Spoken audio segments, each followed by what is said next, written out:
তুমি কি করেছো?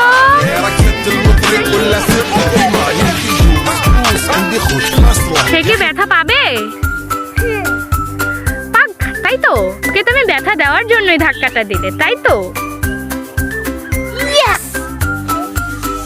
তুমি কি ওকে ভালোবাসো?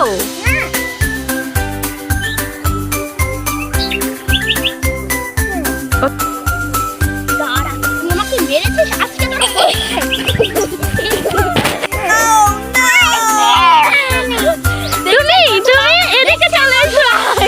কি করছেন